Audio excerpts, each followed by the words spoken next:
Good morning everyone.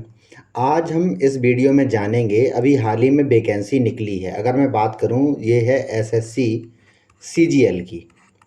तो इसमें अगर मैं टोटल पोस्ट की बात करूं तो इसमें 7500 पोस्ट हैं, 7500 पोस्ट हैं। इसमें जो डिफरेंट लेवल की कैटेगरी की पोस्ट हैं उनके बारे में मैं आपको जानकारी दूंगा।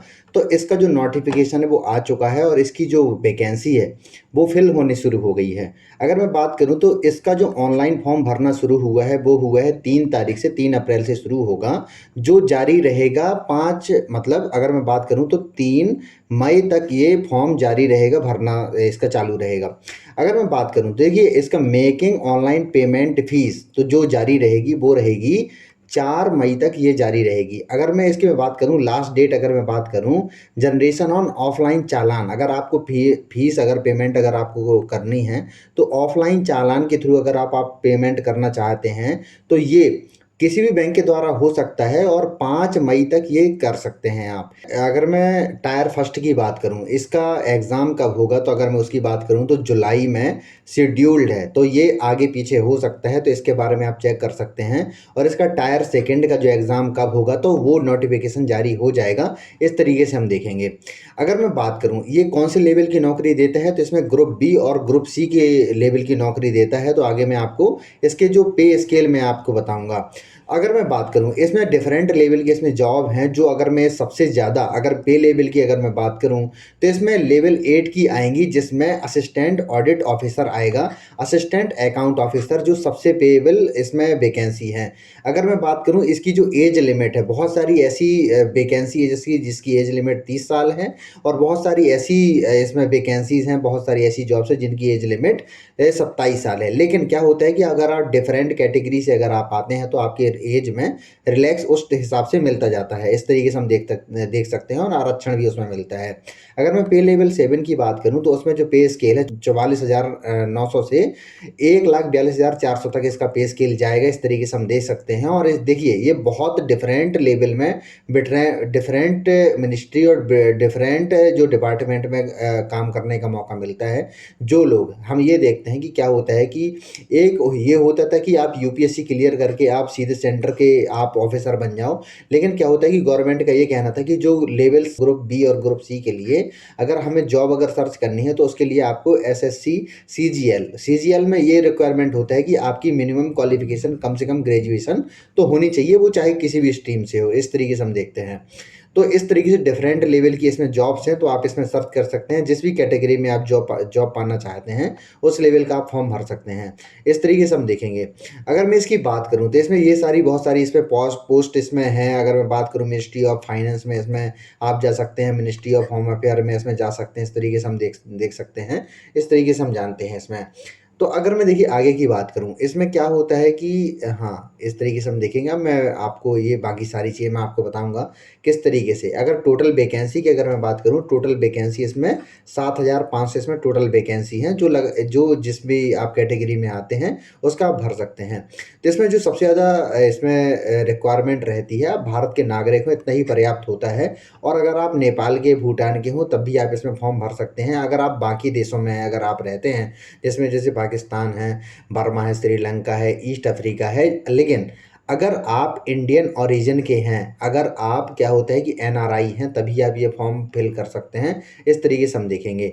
अगर मैं आपकी एज लिमिट की बात करूं तो इसमें जो टोटल बहुत सारी ऐसी पोस्ट हैं जिनकी एज लिमिट 27 साल है, कई ऐसी पोस्ट हैं जिनकी एज लिमिट 30 साल है, लेकिन आप अपने कैटेगरी के हिसाब से भर सकते हैं। अगर मैं इसमें से एज छूट की अगर मैं बात करूं तो एससी और एसटी के लिए जो छूट है वो 5 साल है, ओबीसी के लिए 3 साल है। लेकिन जो हैंडीकैप हैं उनके लिए अगर मैं बात करूं तो जो अनरिजर्व्ड हैं उनके लिए 10 साल है। अगर आप ओबीसी कैटेगरी में आते हैं तो 13 साल है, और एससी एसटी में अगर आते हैं तो इसमें 15 साल है। इस तरीके से हम देखते हैं। अगर मैं आगे की बात करूं, देखिए इसमें मैंने आपको चिन्हित करके रखा है कि किस तरीके से इसमें आगे सारी चीज़ें होंगी। तो मैं आपको बताता हूँ इसके बारे में। देखिए क्या होता है कि अगर मैं बात करूँ इसमें फ़ीस में, तो इसमें क्या होता है कि अगर आप जनरल से हैं, ओबीसी हैं, तो आपको जो फ़ीस लगनी है वो 100 रुपये लगनी है। और अब आप वोमेन सहित अगर बाकी किसी कैटेगरी में अगर आप आते हैं तो आपकी जो फॉर्म भरने की फ़ीस है वो 0 है। तो आप ये ध्यान रखना, और जब आप फॉर्म फिल करें तो उसको सही से फिल करें। तो इसमें क्या होता है कि देखिए, इसमें बहुत सारी इसमें पोस्ट हैं। आज अगर मैं बात करूँ, असिस्टेंट ऑडिट ऑफिसर है, अकाउंट ऑफिसर है, इस तरीके से हम देख सकते हैं। और इनमें जो क्वालिफिकेशन है, बैचलर डिग्री इसमें ये होगा। और जूनियर अगर स्टैटिक ऑफिसर की अगर मैं बात करूं, तो इसमें जो क्वालिफिकेशन होनी चाहिए, bachelor degree in subject of recognise university institute of 60%, mathematics में कम से कम आपका 12 का पास होना चाहिए, या फिर आप स्टैटिक में बैचलर डिग्री किए होना चाहिए। इस तरीके से हम देखेंगे। अगर मैं बात करूं research assistant in national human rights commission की अगर मैं बात करूं, तो इसके लिए भी पोस्ट है। इस तरीके से हम देख सकते हैं। और इसमें क्या होता है कि कोई इसमें जो एसेंशियल क्वालिफिकेशन है, bachelor degree from a recognise university of institute, इस तरीके से हम देख सकते हैं। तो आगे की अगर मैं बात करूं, तो इसमें बहुत सारी इसमें पोस्ट भी हैं। तो अब मैं बात करता हूँ फीस की। इसमें क्या होता है कि अगर जो मतलब फीस है, इसमें 100 रुपये है।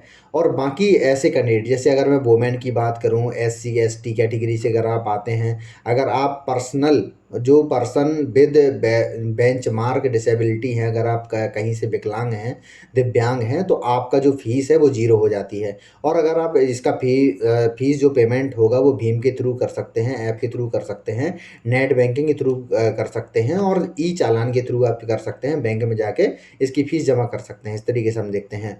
और अगर मैं इसकी बात करूं, क्या होता है कि window for application for correction, अगर आपको करेक्शन करना है इसमें फॉर्म में, तो आप 7 मई तक, 7 से 8 मई तक इसका जो करेक्शन है आप कर सकते हैं। इस तरीके से हम देख सकते हैं। अगर मैं आगे की बात करूं, तो क्या होता है कि जब आप सेंटर चुनेंगे, तो इस तरीके से आप सेंटर चुन सकते हैं। इसमें 3 सेंटर चुनने का ऑप्शन आता है।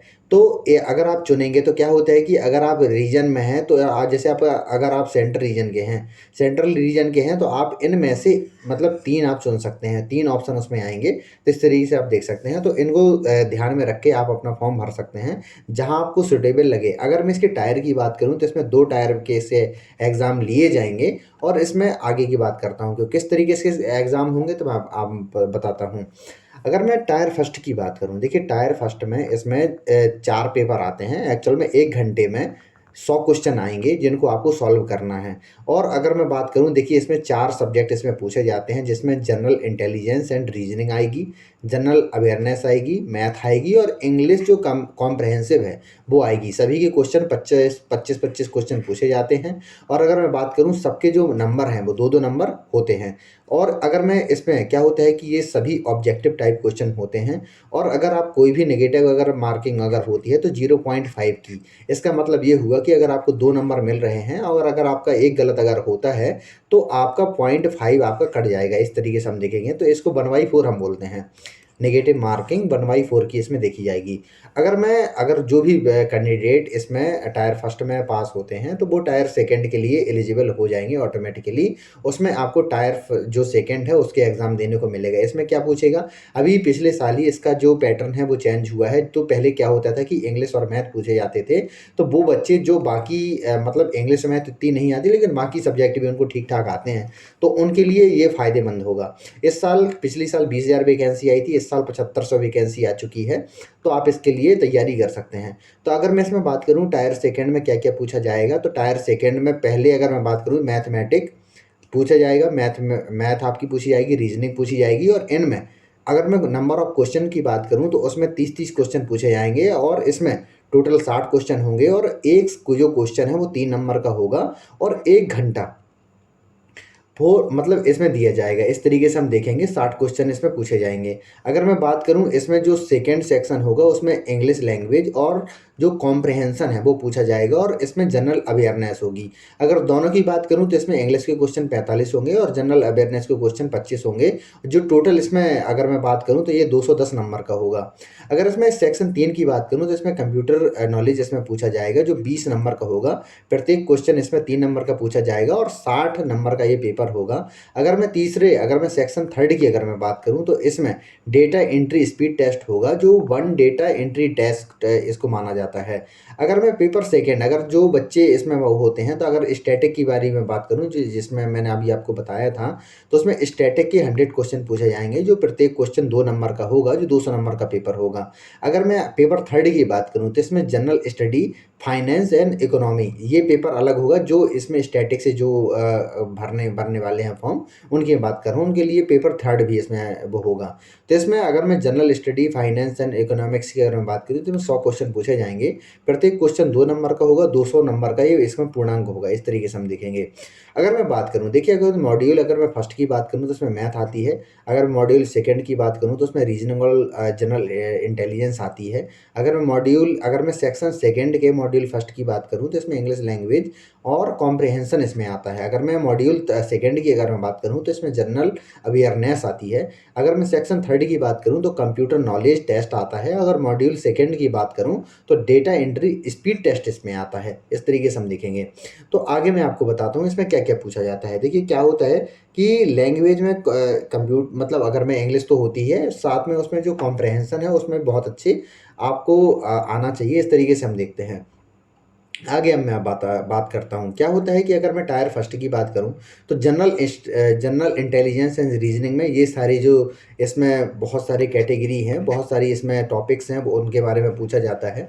और अगर मैं जनरल अवेयरनेस की बात करूँ तो इन सब टॉपिक्स के बारे में पूछा जाता है, जिसमें आपकी करंट अफेयर आ जाएगी। और बाकी सारे जो सब्जेक्ट हैं जिसमें आपका देखिए ये है हिस्ट्री, कल्चर, जियोग्राफी, इकोनॉमी और इसमें अगर जनरल पॉलिटी, साइंस, रिसर्च, ये सारी इसमें पूछी जाती हैं। अगर मैं क्वांटिटेटिव एप्टीट्यूड की अगर मैं बात करूँ तो ये सारी चीज़ें उसमें पूछी जाती हैं।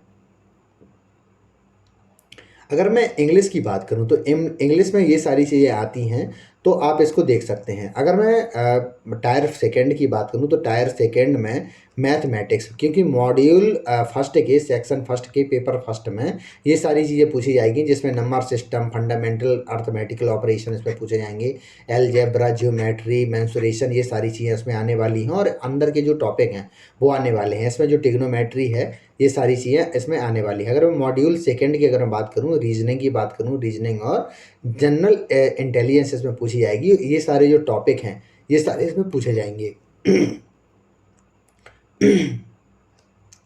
अगर मैं मॉड्यूल फर्स्ट के सेक्शन अगर मैं सेकंड की बात करूं तो इंग्लिश में ये सारी चीज़ें इसमें पूछी जाएंगी। आप देख सकते हैं और अपने पेपर को इसमें डिसाइड कर सकते हैं। इस तरीके से हम देखेंगे। अगर मैं जनरल अवेयरनेस की बात करूं, मॉड्यूल सेकंड के सेक्शन सेकंड और पेपर फर्स्ट में जनरल अवेयरनेस पूछी जाएगी। मैंने अभी आपको बताया है कि कौन से कितने क्वेश्चन पूछे जाएंगे, कितने नंबर के होंगे। अगर मैं कंप्यूटर अगर मैं बात करूँ तो इसमें मॉड्यूल फर्स्ट के सेक्शन थर्ड में, क्योंकि हम जब सेकेंड पेपर देखेंगे तो उसमें कंप्यूटर के बारे में पूछा जाएगा। तो इसमें जो सॉफ्टवेयर के बारे में पूछा जाएगा, working with internet and email के बारे में पूछा जाएगा, basics of networking and cyber security के बारे में पूछा जाएगा, जो बहुत इस समय ज़रूरी है। उन टॉपिक्स के बारे में कवर इसमें किया जाएगा। अगर मैं पेपर सेकेंड की बात करूं तो इसमें स्टैटिक्स के बारे में बहुत सारी चीज़ें इसमें पूछी जाएंगी, तो आप देख सकते हैं। और इसमें लगातार इसमें ये सारी चीज़ें हैं। अगर मैं पेपर थर्ड की बात करूं तो general studies, finance and economy के बारे में पूछा जाएगा, जिसमें फाइनेंस एंड अकाउंट के बारे में जो 80 नंबर का इसमें पेपर आएगा। इस तरीके से हम देखेंगे। इसमें finance, accounting, basic concept of accounting, ये सारी चीज़ें पूछी जाएंगी। तो आप इसमें देख सकते हैं। तो अभी तक आपको ये समझ में आ गया होगा कि आपको फॉर्म किस तरीके से भरना है। और ये सारी जो वैकेंसी है, ये सारी जो पोस्ट है जिनमें आपका फिजिकल टेस्ट होगा, इसमें ये देखिए इंस्पेक्टर है, इंस्पेक्टर और बाकी सारी चीज़ें हैं, आप देख सकते हैं। सीबीआई से रिलेटेड है, एनआईए से रिलेटेड है, मिनिस्ट्री ऑफ फाइनेंस से रिलेटेड है। तो ये सारी चीज़ें आप देख सकते हैं और इनके बारे में आप तैयारी कर सकते हैं। तो अब आप ये समझ चुके होंगे कि इसमें जब आप सेकेंड पेपर देने जाएंगे तो उसमें मैथ और इंग्लिश में फोकस नहीं होना चाहिए। इसमें आपका इस समय रीजनिंग भी पूछी जाएगी, आपका जनरल अवेयरनेस भी पूछी जाएगी, और बाकी जो कंप्यूटर टेस्ट होगा वो भी इसमें पूछी जाएगी। तो आप अपने पेपर को तैयार करके जा सकते हैं। तो आशा करता हूँ कि आपको वीडियो अच्छा लगा होगा। अगर आपको वीडियो अच्छा लगा हो तो प्लीज़ इसको लाइक कीजिए, सब्सक्राइब कीजिए और शेयर कीजिए। धन्यवाद।